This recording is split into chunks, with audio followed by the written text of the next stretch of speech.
오늘 말씀을 같이 읽겠습니다. 히브리서 11장 1절부터 6절까지 말씀입니다. 저와 여러분이 한 절씩 교독하겠습니다. 히브리서 11장 1절부터입니다. 믿음은 바라는 것들의 실상이요 보이지 않는 것들의 증거니 선진들이 이로써 증거를 얻었느니라. 믿음으로 모든 세계가 하나님의 말씀으로 지어준 줄을 우리가 아나니 보이는 것은 나타난 것으로 말미암아 된 것이 아니니라. 믿음으로 아벨은 가인보다 더 나은 제사를 하나님께 드림으로 의로운 자라 하시는 증거를 얻었으니 하나님이 그 예물에 대하여 증언하심이라. 그가 죽었으나 그 믿음으로써 지금도 말하느니라. 믿음으로 에녹은 죽음을 보지 않고 옮겨졌으니 하나님이 그를 옮기심으로 다시 보이지 아니하였느니라.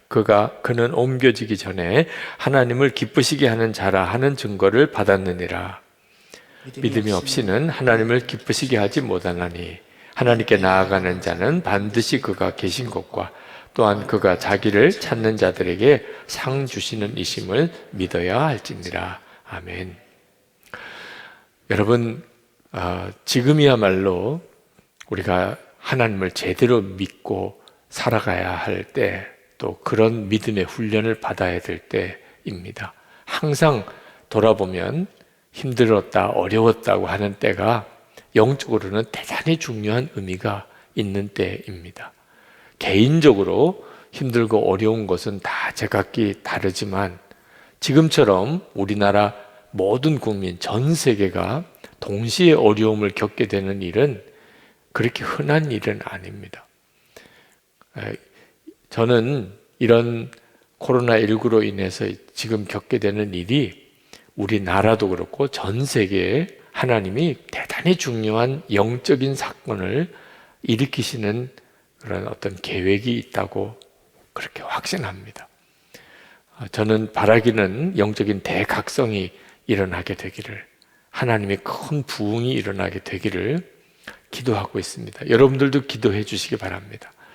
여러분 개인적으로도 틀림없이 이 기간이 여러분에게 대단히 유익한, 영적인 유익한 기간이 됩니다. 오직 한 가지만 생각하고 사십시오. 하나님이 기뻐하시는 것을 하자. 어떤 형편이든지 간에 지금 하나님이 기뻐하실 것을 하자. 문제는 어떤 걸 하나님이 기뻐하시느냐, 그게 문제인 거죠. 어떤 걸 하나님이 기뻐하시는가. 오늘 하나님이 우리에게 아주 명확하게 하나님이 기뻐하시는 것을 말씀하시는 것이 바로 하나님을 믿는 것입니다. 하나님이 어떤 때 그렇게 기뻐하시는가? 하나님을 진짜 믿는 사람을 볼 때입니다. 그러니 우리가 어떻게 살아야 될 건가 너무 명확하고 또 너무 쉽죠, 그죠? 하나님을 믿기만 하면 되잖아요. 하나님이 정말 계시다는 걸 믿는 사람, 그리고 하나님께 나아가는 자는 반드시 하나님이 복을 주신다는 걸 믿는 사람을 기뻐하신다.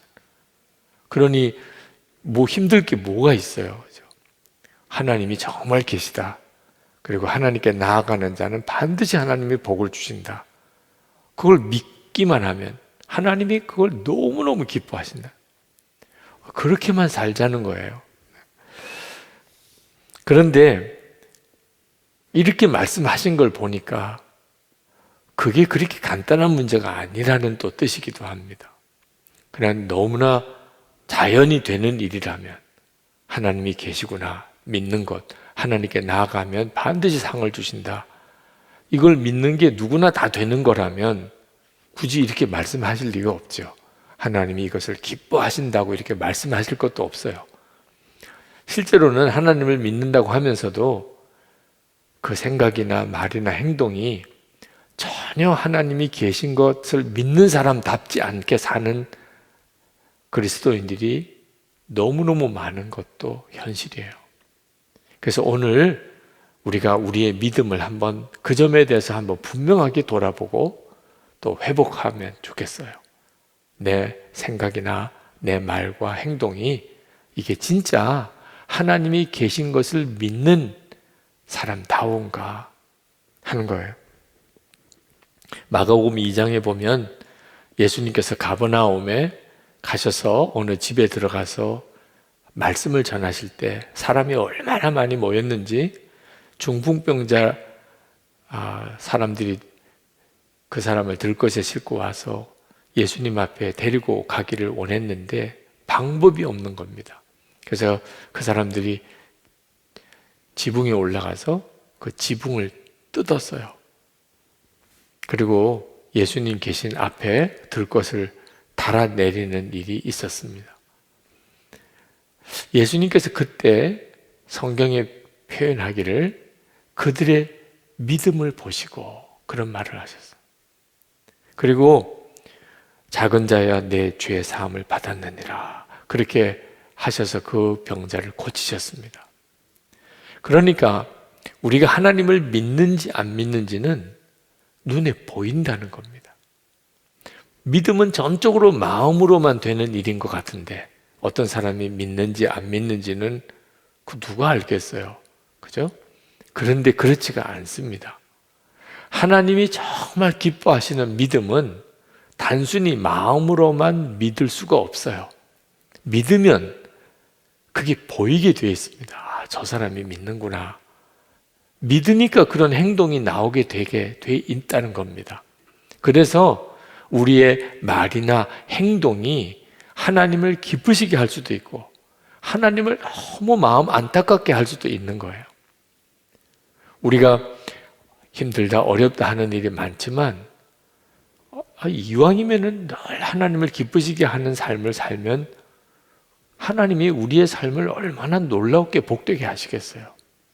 그러니까 이제는 정신 정말 똑바로 차리고 내 말이나 내 행동이 그러려면 먼저 내 생각이 하나님이 정말 계신 것과 하나님께 구하는 자, 하나님을 찾는 자에게는 상 주신다는 것을 정말 믿는지 우리 스스로를 한번 돌아봐야 됩니다.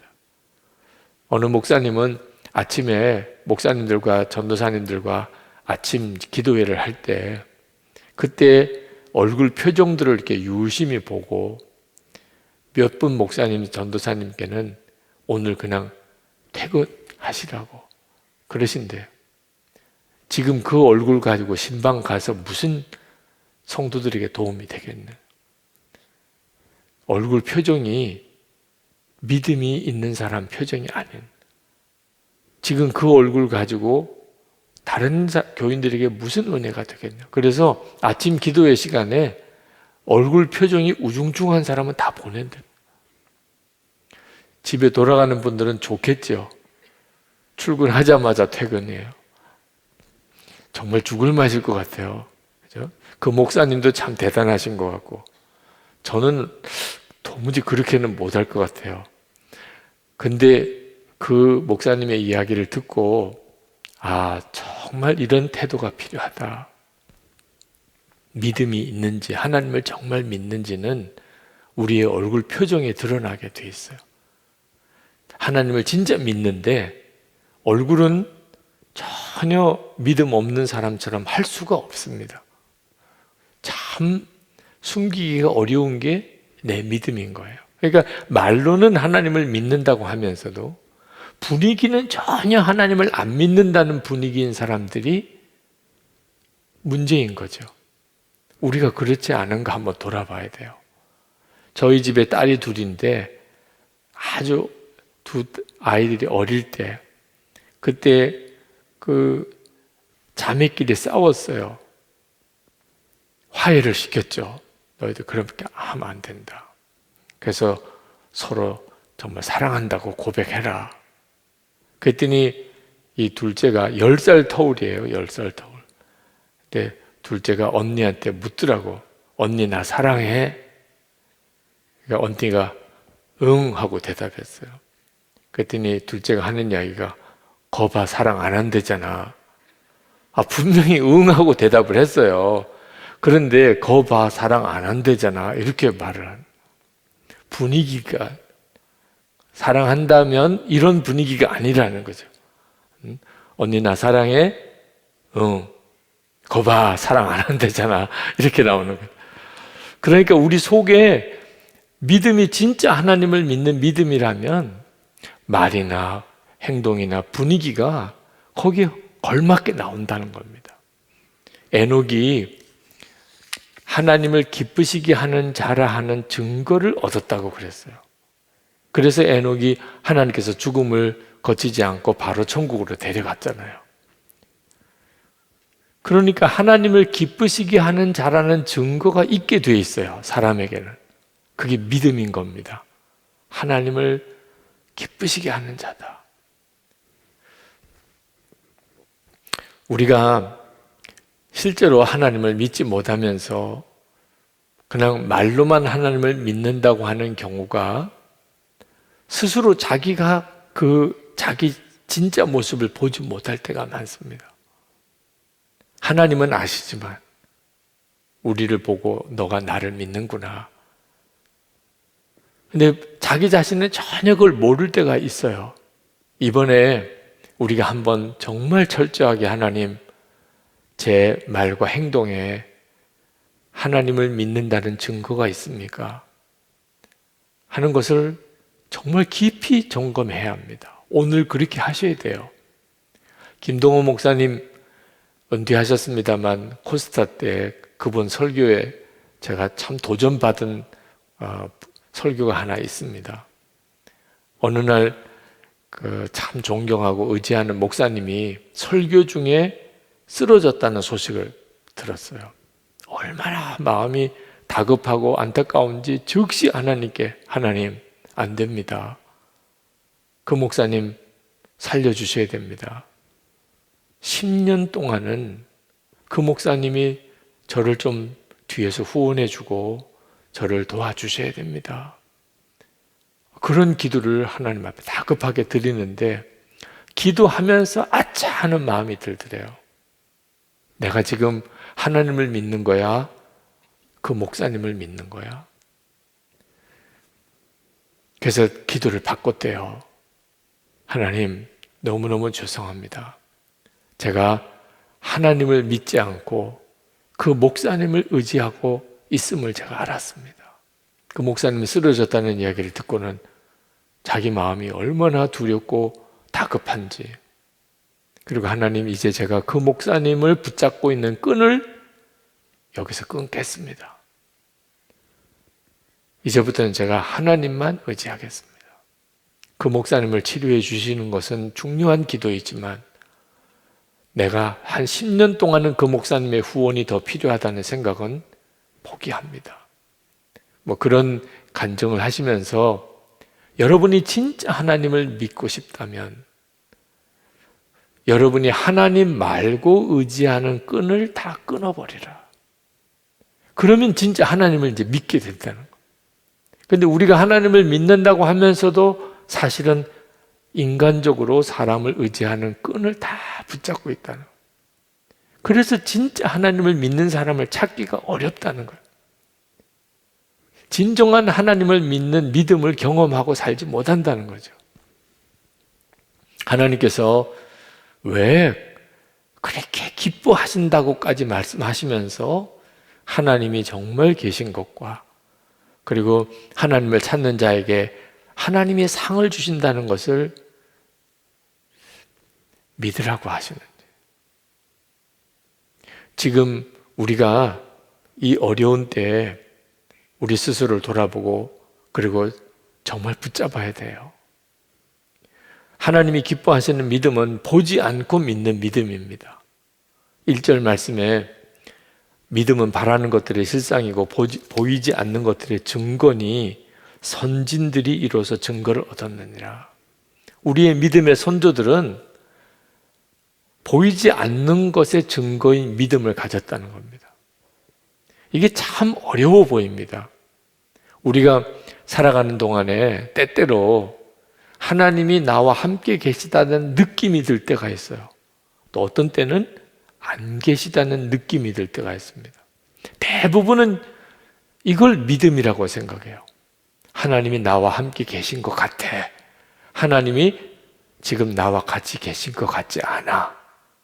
그래서 대부분 다 신앙 영적으로 계속 흔들리는 겁니다. 진짜 믿음의 역사를 일으키지 못하는 거예요. 야곱이 에서를 속이고 장자권을 샀죠. 그리고는 집에 있을 수가 없어서 도망을 가게 됩니다.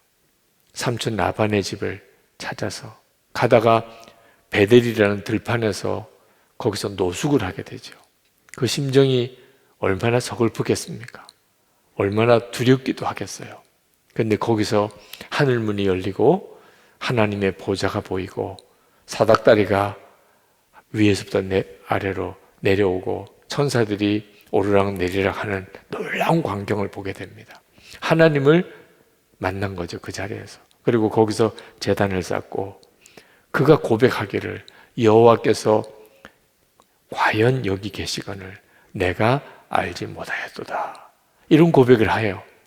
자, 여기서 야곱이 그 체험을 하기 전까지 야곱의 심정은 하나님이 너무 멀리 계시는 하나님처럼 느껴졌어요. 베델 들판에 자기 혼자입니다. 그러니 느낌은 진짜 믿을 게 못 되는 거예요. 하나님이 안 계실 것 같아. 하나님이 나를 모르실 것 같아. 이런 느낌이 여러분을 이렇게 속이지 못하게 해야 합니다. 느낌에 의존해서 하나님을 믿으면 다 무너져요. 아람 군대가 엘리사를 죽이려고 도단성에 군사를 보내서 포위를 했습니다. 밤새도록 군사들이 도단성을 포위를 했어요. 엘리사의 종이 아침에 일어나서 보니까 기가 막힌 겁니다. 이제는 날이 밝으면 꼼짝없이 다 죽게 생겼어요. 그는 정말 죽을 것 같은 그런 두려움으로 엘리사에게 달려와서 큰일 났다고, 아람 군대가 성을 다 포위하고 있다고, 우리 이제 다 죽게 됐다고 탄식했을 때 엘리사가 그렇게 말합니다. 두려워하지 마라. 우리와 함께한 자가 그들과 함께한 자보다 많으니라. 엘리사가 자기도 눈으로 본 건 아니에요. 그런데 엘리사는 하나님의 천사들이 불말과 불병거로 가득 자기를 보호하고 있다는 사실을 믿었어요. 반드시 그렇게 하고 계실 거라는 거. 그러니까 육신의 눈으로는 보지를 못했지만 엘리사는 너무 분명히 믿어졌어요. 그러니까 아람 군대에 대해서 두려워할 이유가 없었던 거죠. 그런데 엘리사의 종은 전혀 그런 믿음이 아니었습니다. 눈으로 보는 대로만 판단하는 거예요. 이제는 우리는 죽게 됐구나. 여러분, 여러분의 눈으로, 그러니까 확실한 거죠, 그죠? 여러분의 눈으로 보았으니까 얼마나 분명합니까? 그것도 믿을 게 못 되는 거예요. 느낌도 믿을 게 못 되는 거고, 내 눈으로 보고 계산이 되는 것도, 이것도 사실은 영적인 차원은 하나도 고려가 안 된 거니까. 천사들이 나를 빽빽히 둘러싸고 있는데도 나는 혼자라고 생각이 들 때가 있는 거예요. 그러므로 우리는 계산해서 사는 사람도 아닌 겁니다. 보이지 않는 것을 실제로 볼 수 있는 눈이 뜨이는 것이 믿음인 거예요. 하나님은 정말 보이지 않으시는 분이죠. 그 하나님을 우리는 믿고 산다는 거예요. 그렇지만 실제로 눈에 보이지 않기 때문에 하나님을 믿는다고 하면서도 전혀 믿음 없는 생각과 말과 행동을 하게 되는 게 문제예요. 어려운 일이 생기고 문제가 생기면 우리의 마음이 요동하게 되죠. 그래서는 하나님을 기쁘시게 할 수가 없는 겁니다. 그러니 지금 나는 도대체 어떻게 해야 하나님을 기쁘시게 할 수 있을까? 뭘 해야 하나님이 기뻐하실까? 진짜 하나님을 믿는 거예요. 하나님은 정말 살아계시고 나와 함께 계시고 나를 사랑하시고, 하나님 생각하고 주님을 바라보고 주님께 기도하면 반드시 하나님이 엄청나게 상을 주신다. 그걸 정말 믿는 겁니다. 여러분, 우리에게는 막연하게 하나님을 믿을 그런 이유가 없어요. 너무 분명하니까 증거가. 여러분이 은혜를 사모하는 것 자체가 엄청난 증거예요. 여러분도 여러분 주변에 있는 사람들을 다 보면 아마 분별이 되겠지만 하나님을 사모하는, 은혜를 사모하는 마음이 사람에게 똑같이 있는 게 아니잖아요. 그런데 왜 내게는 이런 은혜를 사모하는 마음이 있지요? 하나님의 역사를 사모하고 또 기도에 대한 믿음이 내게는 너무 간절히 있고 하나님이 나를 향한 놀라운 계획이 있다는 사실을 믿고 그래서 하나님의 더 큰 은혜로 들어가기를 원하는 마음. 오늘 설날 저녁에 이런 성령 집회에 참여하는 것 자체가 특별한 일이잖아요. 여러분이 이 자체가 여러분 안에 성령께서 역사하시는 정말 부인할 수 없는 증거예요. 그걸 어떻게 막연하게 믿으라고 하겠어요? 너무 분명한데 여러분 스스로 안에 성령의 역사하심을 여러분이 분명히 보아야 합니다. 허드슨 테일러 선교사가 중국 선교사를 가라는 성령의 강권하심을 받았어요. 그래서 그가 중국 선교사를 자원을 했습니다. 문제는 그때 당시에 중국으로 선교사를 파송해 줄 선교단체가 없었어요. 중국의 정세가 워낙 안 좋으니까. 그러니 허드슨 테일러 선교사가 난감해졌어요. 중국 선교사로 하나님이 부르시긴 하셨는데 파송을 해줄 선교단체가 없는 겁니다. 다시 말하면 선교사를 위해서 선교비를 지원해주고 중국에 가서 살 수 있도록 그렇게 지원하고 후원하고 해줄 수 있는 단체가 있어야 가잖아요. 기도를 하는데 하나님만 믿으면 되지. 하나님이 다 먹이고 이쁘실 거 아니겠어? 하나님이 그걸 못 하시겠어?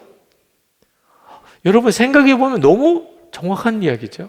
하나님이 선교단체 없이도 그 허드슨 테일러 선교사님에게 먹을 것과 입을 것과 생활, 방편, 만날 사람 다 하나님이 공급해 주실 수 있다. 허드슨 테일러 선교사가 갑자기 그 생각이 딱 드니까 눈이 확 열렸어요. 그래서 선교단체가 없어도 그는 중국을 향하여 갈 수 있었던 거예요. 하나님을 믿으니까 문제될 게 하나도 없었어요. 중국 가면 거기에 만날 사람이 있고 내가 가야 될 곳이 있고 거기서 하나님이 나를 먹이시고 하나님이 나를 입히실 거다. 그러니까 갑자기 뭐 계산될 것도 없고 두려울 것도 없이 중국으로 가게 된 겁니다. 그러니까 중국을 갔는데 보니까 대부분 선교사님들이 그 상해를 중심으로 해안가에 있는 큰 도시에 다 선교사님들이 다 거기 살아요. 왜냐하면 거기 있어야 선교비를 받으니까. 영국이나 미국이나 이런 데서 선교비가 배편으로 그때는 다 배편으로 왔으니까. 그러면 항구에 있어야 선교비를 받잖아요. 그러니까 모든 선교사님들이 집을 다 큰 해안가 도시에다가 두고 거기서 사역을 하다 보니 중국에 있는 내지 복음이 들어갈 수가 없는 겁니다. 선교사님들이 그 내지까지 한번 가서 복음을 전하고 오는 일이 너무 어려운 거예요. 허드슨 테일러 선교사는 자기는 도시에 있을 필요가 없어요. 항구에. 왜? 올 선교비도 없으니까. 자기는 선교단체가 파송한 것도 아니니까. 하나님이 다 먹이고 입히신다는 게 믿어지니까 내지로 들어갈 수가 있었어요. 그래서 만든 게 중국 내지 선교회가 만들어진 거예요. 그리고 중국 내륙으로 들어가게 된 거죠. 그게 유명한 중국의 내지 선교회가 되었고 나중에 중국 공산당 핍박이 심해졌을 때 모든 해외 서양의 선교 지원이 다 끊겨버렸어요. 공산당 정부가 다 막아버려요. 그러니까 선교사님들 다 추방되고 먹고 살 길이 없으니까 다 떠나고 중국 교회들도 다 문을 닫고 그런데 허드슨 테일러 선교사의 내지 선교회를 통하여 세운 교회들은 까딱 없었어요. 서양에서 선교비가 와서 세워진 게 아니니까. 허드슨 테일러 선교사도 선교비 받아서 자기가 산 게 아니니까. 기가 막히잖아요. 하나님을 진짜 믿는 허드슨 테일러 선교사를 통하여 지금 중국 가정교회에 믿음의 씨앗이 되도록 한 거예요. 이런 일이 지금도 하나님은 우리들에게 일으키기를 원하시는 거예요. 우리도 모르는 사이에 믿음의 끈을 하나님 말고 다른 데다가 자꾸 두고 있는 우리를 어려움을 통하여 하나님이 근본적으로 우리를 점검시키는 겁니다. 진짜 하나님을 믿는 건지, 정말 하나님 그분을 믿는 건지. 보지 못하지만 예수님은 우리 안에 거하시는 것을 정말 믿고, 그리고 그 주님 바라보고 그 주님과 동행하며 살아야 되겠다. 그래서 쓰기 시작한 게 예수 동행 일기입니다. 이 히브리서 11장 6절에 하나님은 진짜 살아계시고 하나님께 나아가는 자에게 반드시 상을 주신다는 사실을 믿어야 되는데, 그런데 깜빡하면 잊어버리는 거예요. 우리는 예수님이 그냥 계시다는 게 아니고 우리 안에 거하시잖아요. 그런데도 계속 잊어버리는 거예요. 그래서 예수님 마치 마음에 안 계신 것처럼 말하고 행동하고 사는 경우가 한국 교회의 문제였어요. 코로나19가 되니까 그 민낯이 다 드러나버려요. 교회에 모이지 못하면 신앙생활 자체가 문제가 생겨버렸어요. 예수님이 내 마음에 계신데, 교회에 갈 수 있으면 당연히 좋지만 갈 수 없는 사정이 되어도 문제가 될 건 없잖아요. 예수님이 내 안에 계신데. 근데 이건 그냥 말로만 그렇다는 거고 실제로는 전혀 믿어지지가 않는데 어떻게 해요? 이 문제를 사실은 그 전에 이미 하나님이 강하게 도전해 주셨어요. 그때도 여러 번 말씀을 드렸습니다. 혹시라도 우리가 이렇게 교회에서 모일 수 없는 때가 될 때, 그때 예수를 믿을 수 있는 준비를 해야 한다고. 그래서 주님을 바라보시라고, 그걸 일기로 써보시라고, 매일 그렇게 해보시면 주님이 정말 마음에 계신 것이 믿어지는 역사가 일어나게 될 것이라고. 그래서 예수 동행 운동을 시작을 한 거죠. 저는 이 예수 동행 운동을 하면서 그 일을 하나님이 너무너무 기뻐하신다는 것을 지난 10년 동안 너무너무 절실히 깨달았어요. 혹시 여러분들도 느끼셨는지 모르시겠어요. 제가 예수 동행일기를 씁시다, 또 나눔 방을 가지세요, 주님 바라보세요, 그런 이야기를 처음 했을 때 그때 진짜 반응이 썰렁했거든요.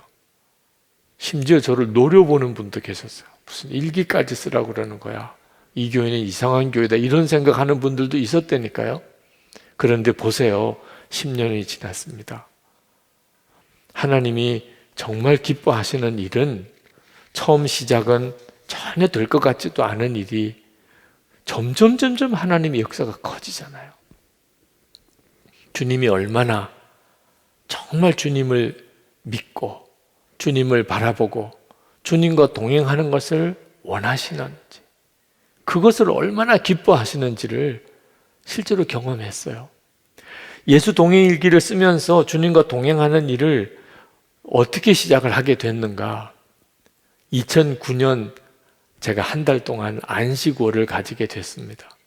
2007년에 제가 병원에 입원해서 수술을 하는, 그런 겹쳐 수술하는 일들이 있고 몸의 회복을 위해서 한 달을 교회에서 좀 쉴 수 있는 시간을 주셨어요. 저도 그랬으면 하는 마음이 있었는데 막상 이제 한 달 동안 제주도에 가서 한 달 동안 지내다가 돌아오게 됐는데, 안식월 떠나기 앞두고 마음이 계속 불안해지는 겁니다. 왜 그러냐면 한 달 동안 쉰다고 뭐가 달라질까? 그런 생각이 드는 거예요. 몸은 좀 편하겠지만 한 달을 쉬고 돌아오면 교인들이 제가 엄청나게 변화돼서 올 걸 생각하지 않겠어요?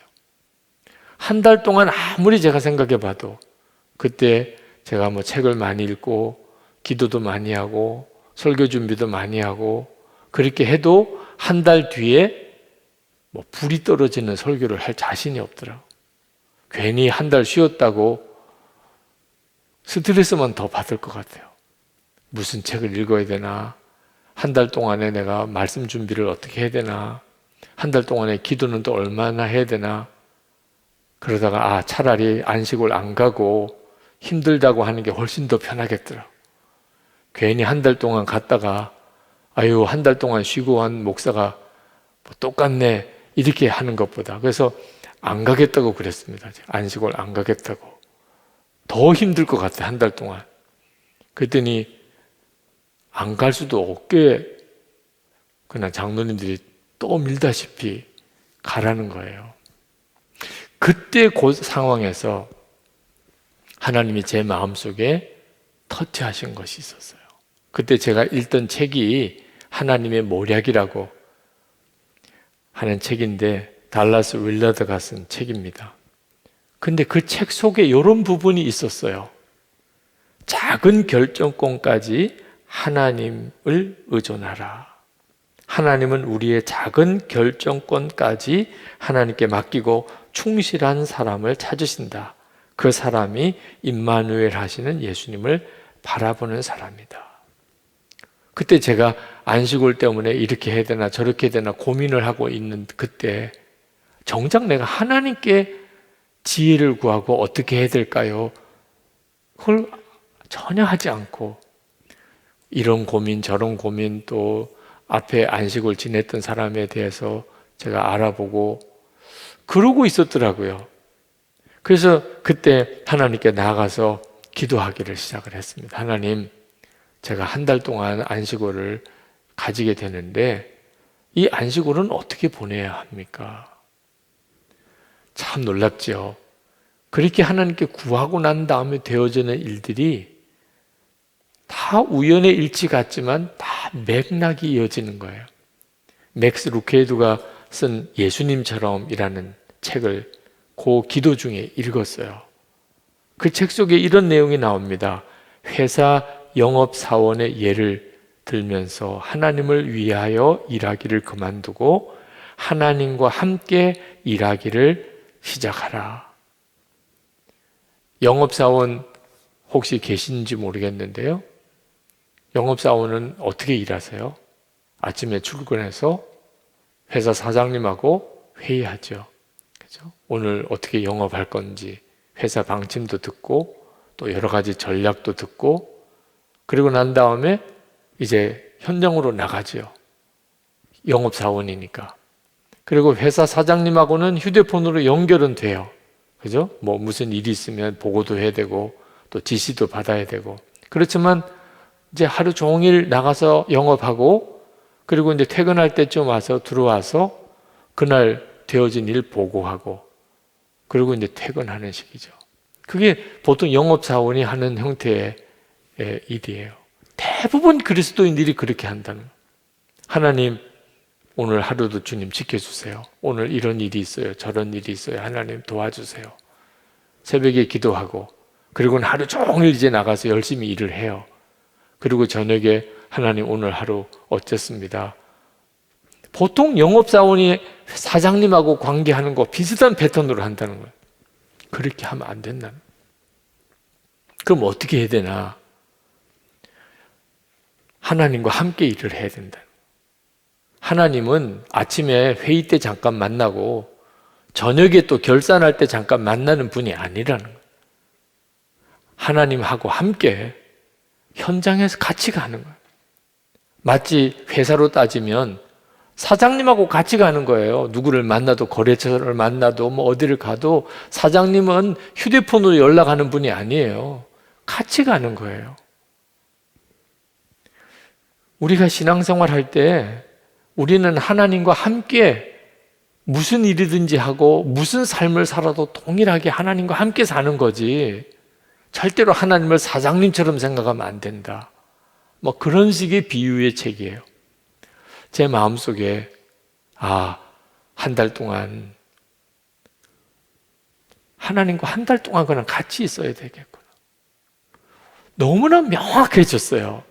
한 달 동안에 내가 무슨 책을 읽어야 되고, 내가 한 달 동안에 무슨 성경을 연구하고, 한 달 동안에 내가 몇 편의 설교를 준비하고, 한 달 동안에 기도 시간을 내가 몇 시간을 가지고, 하나님이 그걸 원하는 게 아니구나. 하나님이 나에게 원하는 것은 한 달 동안 그냥 예수님하고 같이 있는 거죠. 주님이 하고 있는 일을 나도 하는 거고, 주님이 가고 싶은 곳에 나도 가는 거고, 주님이 아무 말씀도 안 하면 그냥 퍼져 자는 거고. 정말 한 달 동안에 지내는 일이 너무 명확해지는 거예요. 말씀하시면 순종하는 거고, 말씀 안 하시면 그냥 책 보고, 그래도 말씀 안 하시면 자고, 그렇게 지내는. 한 달 동안 예수님하고 그냥 한 달을 함께 지내보는 거 명확하게 목표가 섰어요. 그리고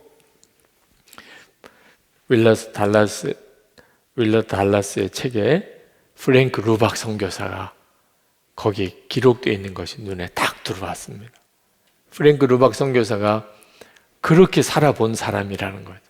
필리핀 선교사인데 미국 분으로, 필리핀에 있는 민다나오 섬 이슬람 사람들을 마을에 선교사로 가 있는 분인데, 그분이 45살 될 때 그가 저하고 비슷한 고민을 한 거예요. 하나님을 믿지만 늘 하나님과 동행하는 삶을 살았던 건 아니었어요. 하나님은 진짜 나와 늘 같이 계실 텐데 왜 나는 그게 실제로 누려지지 않을까? 그 고민을 많이 하다가 45살 되던 1930년 올해부터 내가 매일 일기를 쓰면서 계속 하나님을 생각하는 삶을 살아봐야 되겠다. 왜? 하나님이 나를 계속 지켜보고 계실 테니까. 나도 계속 하나님을 생각하는 삶을 살아봐야. 제가 안식오를 보내는 생각과 너무 똑같은 거예요. 나는 그냥 계속 하나님만 생각하고 살아봐야 되겠다. 그리고 그렇게 매일 살기 위해서 일기를 써봐야 되겠다. 나와 같은 동일한 관심을 가지고 있는 사람들에게 혹시라도 도움이 될 수 있지 않을까 싶어서 일기에 기록을 남겨야 되겠다. 무슨 일이 있었는지, 어떤 과정을 거쳤는지. 그리고 이제 일기를 쓰셨다는 거예요. 제 마음속에 그 프랭크 루박 선교사의 일기를 나도 좀 구해보고 싶더라고. 아무리 책을 뒤져봐도, 검색을 해봐도 프랭크 루박 선교사의 일기가 없어요. 근데 참 기가 막히죠. 책 제목이 달랐던 거예요. 프랭크 루박의 편지라고 나. 우리 한국에서 출판이 됐대는데, 그런데 누가 저에게 프랭크 루박 선교사의 일기가 나와 있어요. 근데 제목이 프랭크 루박의 편지라고 나와 있다. 아마 그 책을 출판한 출판사도 아마 정확히 잘 모르고 아마 그렇게 썼던 것 같아요. 그래서 서점에 가서 프랭크 루박의 편지를 보니까 그분의 6개월 동안의 일기가 책으로 나와 있어요.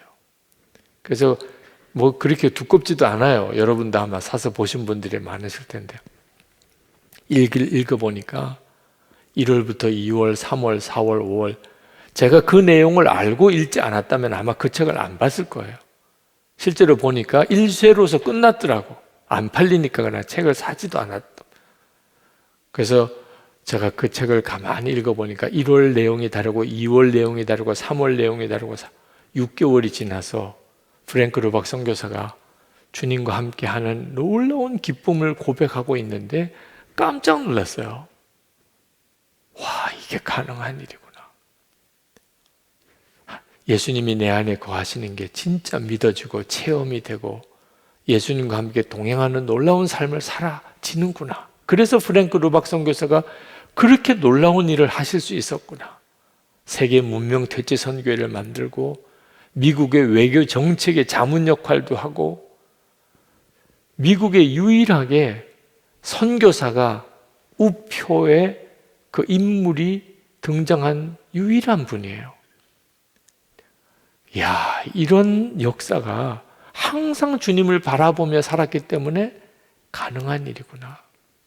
그래서 한 달 동안을 그렇게 살아보게 된 겁니다. 2009년 한 달 동안 제주도에서 마음에 뭐 이거 해야지 저거 해야지 이런 거 다 내려놓고 주님과만 온전히 한 달을 한번 살아보자.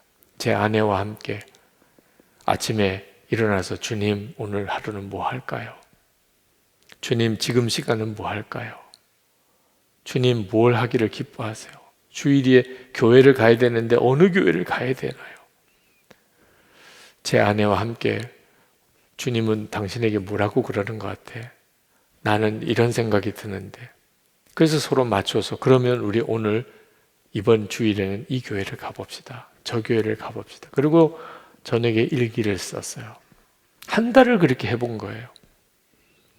제가 한 달 지나고 돌아오면서 제 마음속에 너무나 주님이 저와 함께 계시다는 게 믿어지는 거예요. 그전에도 믿었어요. 근데 중요한 거는 믿었으면 계속 생각이 나야 되잖아요. 예수님은 내 안에 계시다. 이렇게 믿었으면. 근데 믿었는데 그 즉시 잊어버렸어요. 그건 믿는 거예요? 안 믿는 거예요? 그런 상태였어요. 그런데 한 달 동안 매일 일기를 쓰면서 아침부터 저녁까지 주님을 생각하고 주님께 귀를 기울이고 주님이 뭐라고 그러시나 그렇게 지내보고 나니까 주님이 계속 생각이 나는 거예요. 이건 나만 그런가? 그래서 돌아와서 남자 성도들하고 같이 밑사람 모임에서 해봤어요. 여러분들도 주님을 한번 생각하는 일기를 한번 써보시라고. 그래서 목요일마다 모여서 아침마다 그걸 서로 나누던. 주님을 진짜 바라보면서 매일 살아본 분들은요, 무슨 부흥회를 한 것도 아니고 무슨 뭐 특별히 제자 훈련을 한 것도 아닌데 생활이 막 달라지는 겁니다. 이게 뭐지? 그때 받은 이 참 놀라운 충격이 야, 이거 우리 교우들에게 다 일기를 한번 쓰도록 그래서 주님을 바라보도록 해봐야 되겠다. 그런 마음이 들었었어요. 자, 그렇게 시작했던 것이 예수동행 일기를 쓰면서 주님과 동행하는 운동을 하게 된 거예요. 그 일을 주님은 지금은 사실 엄청나게 일을 하나님께서 확대시켜 가고 계세요. 주님이 그 일을 얼마나 기뻐하시는 주님이 우리 안에 계신 것을 항상 믿고 그래서 항상 주님을 바라보려고 그러고 그리고 주님께 나아가면 주님이 반드시 상 주신다는 것을 믿는 성도가 되는 것을 얼마나 하나님이 기뻐하시는지. 여러분, 믿음은 한순간에 엄청난 체험을 해서 얻어질 수도 있어요. 정말 놀라운 체험을 했는데 안 믿을 수가 있나요? 그런데 하나님이 기뻐하는 믿음은 그런 체험을 통해서 믿는 믿음이 아닙니다. 사실 엄청난 체험을 하고 난 다음에 안 믿을 사람이 누가 있어요? 그게 하나님을 기쁘시게 할 믿음이 아닌 거예요. 엄청난 체험을 하고 난다. 하나님이 기뻐하시는 믿음은 도무지 믿을 수가 없는데 믿는 거예요.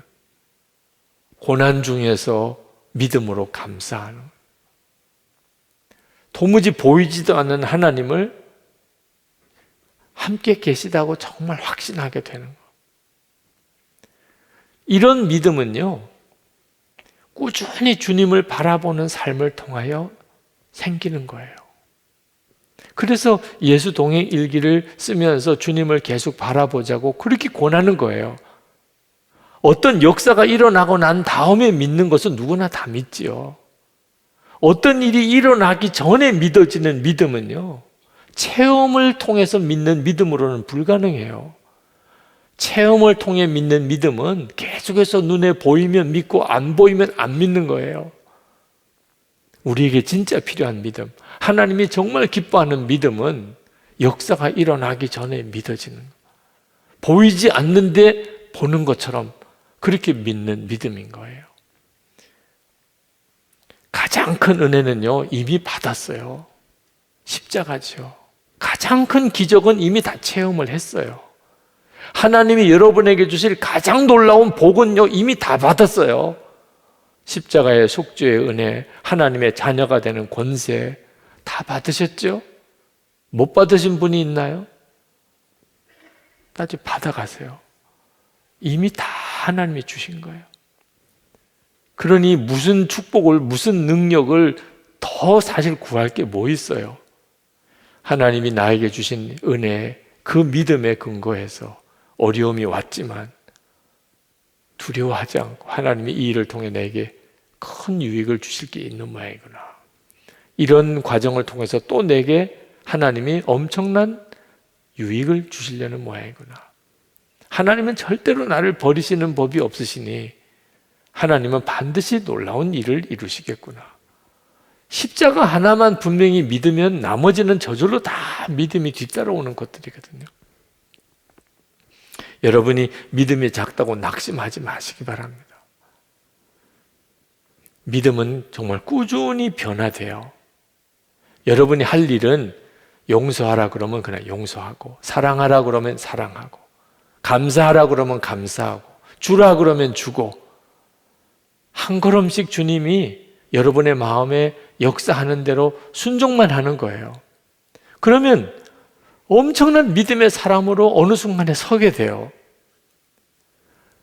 인도 선교사였던 조동욱 선교사님, 지금은 네팔로 추방을 당하시고 네팔에 가서 인도를 위해 중보하고 계신데, 그 선교사님이 한국에서 목회하실 때 그 딸이 아주 어린 딸이죠. 그런데 목사님 집에 교인이 몸이 아파서 기도해달라고 오시면, 그러면 그 조그만 어린애가 그 교인 보고 하는 이야기가, 아유 걱정하지 마세요. 하나님께 기도하고 조금만 기다리면 다 나아요. 조그만 애가 그러니까, 아니 권사님이고 뭐 집사님이고 기도하러 온 어른들이 너무 민망하잖아요. 사모님도 뭐 얼마나 어떻게 해야 될지 몰라서 쩔쩔매고 그냥 그 애 입을 틀어 막느라고, 아우 걱정하지 마세요. 하나님께 기도하고 조금만 기다리면 다 나아요. 그 애는 늘 그걸 봤거든요. 목사의 집에 딸로서 하여튼 뭐 무슨 죽을 것 같은 사람도 와도 기도하고 조금만 지나고 나면 다 낫더라는. 그러니까 아파서 기도받으러 온 어른들한테 아유 걱정하지 마세요. 기도하고 조금만 기다려 보시면 다 나아요. 이렇게 이야기를. 사모님은 그 어른 교인들한테 신뢰가 될까 봐 쩔쩔매셨지만 하나님은 얼마나 기뻐하셨을까. 여러분, 믿음이 계속 성장해요. 믿음의 역사를 보는 일이 중요한 핵심인 거예요. 그러니 정말 용서하라 그러면 용서하고, 사랑하라 그러면 사랑하고, 감사하라 그러면 감사하고, 믿으라 그러면 믿고, 그렇게 해볼 필요가 있는 거예요. 그 꾸준함이 필요한 거예요. 저희 교회가 재정 문제 때문에 참 어려웠죠. 건축 과정에서 말할 수 없는 어려움을 겪었습니다. 그런데 그 결과가, 저도 그랬지만 우리 교회 장로님들이 믿음이 엄청나게 커지셨어요. 제가 부흥회를 인도하러 갔을 때 교회들 중에 건축 때문에 시험 든 교회들이 많이 있었습니다.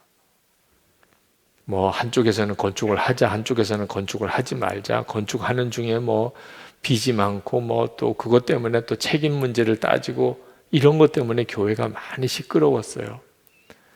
그런데 우리 교회 장로님들이 목사님이 부흥회 한다고 기도해 주러 같이 오셨다가 그 교회 장로님들하고 식사를 하는 자리가 되면 항상 조심스러워요. 왜냐하면 그 교회 문제를, 저는 강사니까 가서 보고 대략 알지요. 아, 어느 장로님 어느 장로님이 건축 문제 때문에 서로 다투고 싸우시고 계셨다. 아슬아슬한 마음인데, 우리 장로님들은 아유, 우리 장로님들 믿음이 얼마나 큰지 그때 가서 알았다니까. 아유 이거는 뭐 빚도 아니에요. 지금 무슨 부활을 일으키는 것도 아니고, 한쪽에는 그것 때문에 지금 싸우고 있는데, 아유 저 뒷산도 사야 될 것 같으네요. 빨리 사세요. 나중에 가서 후회하지 말고, 뭐 맨 이런 소리는 하고 있으니까 나중에는 우리 장로님들 오시면 겁이 나더라고요. 다른 교회 교인들하고 믿음의 차이가 엄청나게 커지는. 어려운 문제 앞에 있어도 계속 믿음으로 살아본 사람은 자기도 모르는 사이에 어느 순간에 믿음이 엄청나게 커져 있어요. 그래서 하나님이 그걸 기쁘시게 여기는 거죠. 자, 이제 여러분의 마음에 여러분이 지금 부딪히는 문제들에 대한 두려움을 내려놓으시기 바랍니다. 그동안 여러분의 생각이나 말과 행동으로 믿음 없는 말이나 행동을 했던 것을 주님 앞에 정말 회개해야 돼요. 하나님을 내가 믿는다고 하면서도 믿는 사람답지 않게 생각하고 말하고 행동했었던 것. 그리고 여러분이 계속 주님을 바라봐야 됩니다. 그때 믿음이 여러분 안에 일어나요. 계속 믿음으로 반응하고 살아본 사람은 어느 순간에 다른 사람과 완전히 믿음이 다른 사람이 돼요. 그리고 어떤 문제가 일어나기 전에 벌써 내다보게 됩니다. 하나님을 정말 기쁘시게 하며 삽시다. 어떤 문제가 앞으로 닥쳐올지라도 절대 두려워하지 말고 하나님을 진짜 믿는 사람으로서 그렇게 반응하며 살기를 축복합니다.